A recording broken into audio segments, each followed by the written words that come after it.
channel. I'm Ella Sarsuela, your friendly professional makeup artist, and for today's video, we are going to do a bridal makeup since it's June month. So our inspiration would be brides from Indonesia. So if you like to see this look, then keep on watching and please don't forget to like and share this video. So bakit ganun yung aesthetic ng Indonesian makeup? So guys, when we say aesthetic, it means that it is a perspective. Bakit ganun yung sariling perspective nila sa makeup look na ginagawa ng mga makeup artist doon, or bakit yun ang mga gusto ng mga brides or clients. It can also related sa weather ng Indonesia. So usually, maaari kaya full coverage ang ginagamit nila dahil humid sa Indonesia. Most likely, pag humid, mainit, most skin types ng mga Indonesian women doon is oily, acne prone, combination skin. Kaya mas madalas full coverage yung ginagamit nilang application. Lalo na pag weddings, di ba? Ang weddings matagal. Iba yung kultura. Bakit full coverage? It can also be related to their culture. It can also be related to their tradition. Especially sa Indonesia, merong Javanese. Javanese or Sudanese. Javanese, Javanese, and Sudanese. It's like dalawang tribe or dalawang lahi pa to, no? Sorry for the word, no? Correct me if I'm wrong, what's the right term. So, sa tradition kasi ng Javanese and Sudanese women, noon, ang ginagamit nila is yung malagkit na rice flour. Made of rice flour na may water, other ingredients, tapos ito yung nilalagay sa face nila. Kaya nandun pa rin yung tradition, no? Inadapt pa rin nila yung tradition na fuller coverage, pero hindi na rice flour yung ginagamit. I hope it makes sense na gets yung sinasabi ko, okay? So, maaring kaya they preferred thick, they preferred full coverage. It's because of their culture. They are used to wear a thick coverage. Isa sa mga pinapalo ko is, actually parang siya rin talagang pinalo ko, si Anpa Suha. Andito yung profile link niya or picture niya. Anpa Suha is a well-known makeup artist in Indonesia. Talagang mga celebrities and high-end bridal clients na yung hinahawakan niya. So we will be getting the inspirational bridal look sa gawa ni Anpa Suha, and i-share ko naman sa inyo kung ano yung mga tips na nakita ko sa kanya. Okay everyone, so let's start with the base. For the base, I'm going to use this L'Oreal Infallible 24 matte cover. So full coverage na to. Shade is 104 Golden Beige. So this is a one shade lighter. Okay, so magugulat. Ako to. So for the under eyes, gagawin ko yung isa sa technique ni Anpa Suha.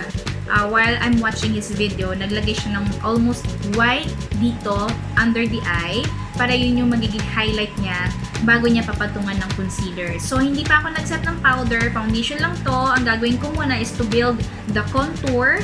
I'll be using cream contour and then cream highlight bago ako mag-set ng powder. Okay? So ang nakakatuwa kasi sa bridal makeup technique ni Anpa Suha is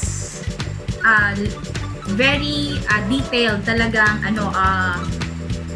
proseso siya, and nakikita ko pa nga siya, nagko-customize siya ng foundation, yung kutsara doon niya ilalagay yung mga foundation, tsaka niya lulutuin, as in literally ni lighter, i-melt niya, i-combine niya yung foundation. Going to layer it with concealer na Maybelline Fair, yung shade of Fair number 15. So,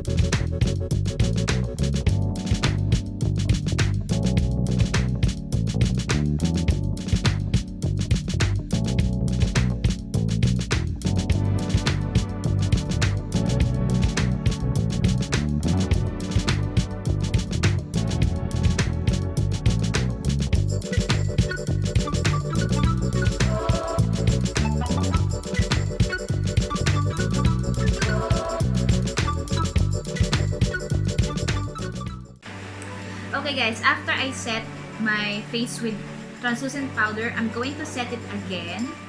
Yes, again with L'Oreal True Match foundation in the shade of Rose Vanilla.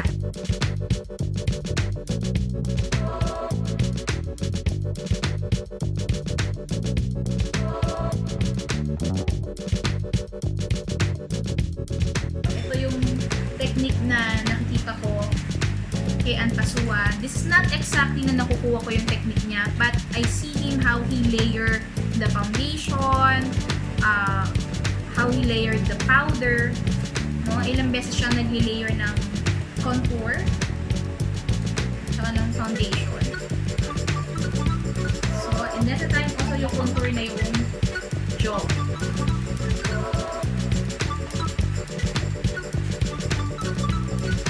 So, ang gagawin natin makeup ngayon is a Muslim inspired makeup. So, matatakpan yung face natin. So, pwede mo siyang i-contour konti yung forehead. And then, I'll start with the brows now. Okay? So, I've wet the angle brush para sa kilay. So, ang kilay kasi nila is very dramatic, very prominent ang kilay. So, kailangan ganun din yung gagawin natin.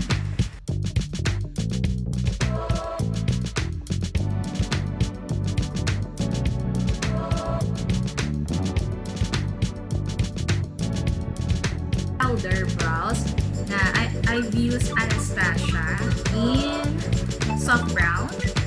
I'll be using the K palette pen naman for a little definition dito sa unahan. Okay?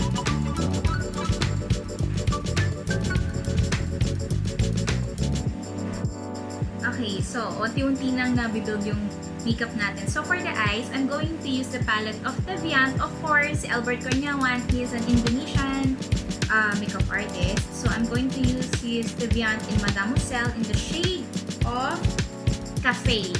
So for the eyes, we're going to do a classic brown with gold and black.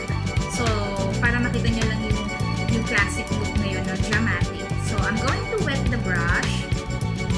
And actually, shinare nyo na yan kung paano mag-eyeshadow, no? Para mas latong pigmented yung color. Wet the brush. And then, get the Cafe. Ito, yung shade na to. And start to apply it all over the lid. Ang eye shape ng Indonesian makeup, hindi sila pa-wing. They are more on a C shape. In a round type siya. So, yun ang gagawin natin.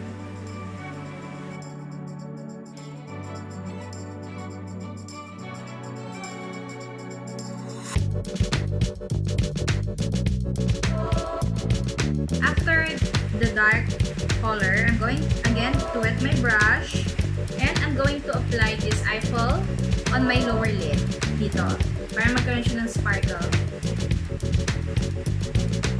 Wow, ganda, diba?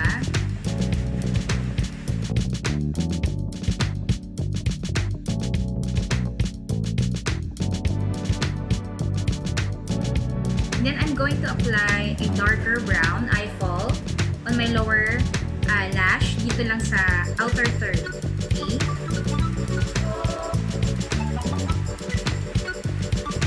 I-connect mo siya dito sa ginawa mo eyeshadow. So do this.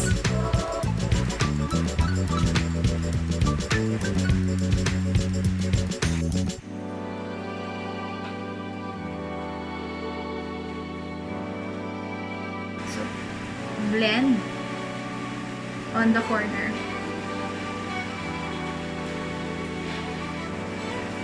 And for more intensified dramatic eye, I'm going to apply black on the outer corner of my eyes.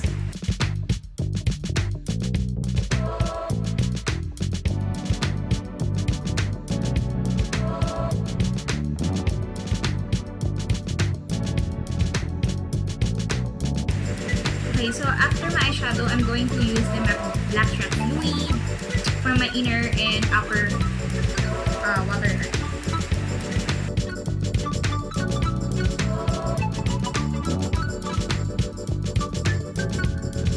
For the blush, I'm going to use a slightly bright peachy pink for the blush. And then I'm going to apply highlight na using MAC Soft and Gentle sa highlight. Kilig sila sa bright pink eh.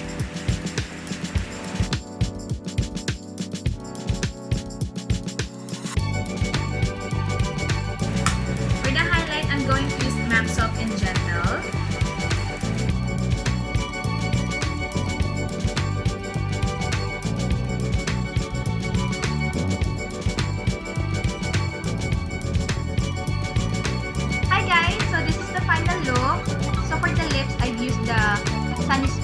Repeat.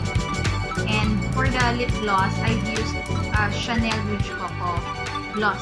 So this is the look. This is the inspired full beat, full glam Indonesian bridal look. The lashes, ang gusto rin nila double, pero in my case, hindi ko na dinoble glam para makita nyo yung shape ng eyeshadow. So I used one type of eyelashes from Artisan Pro.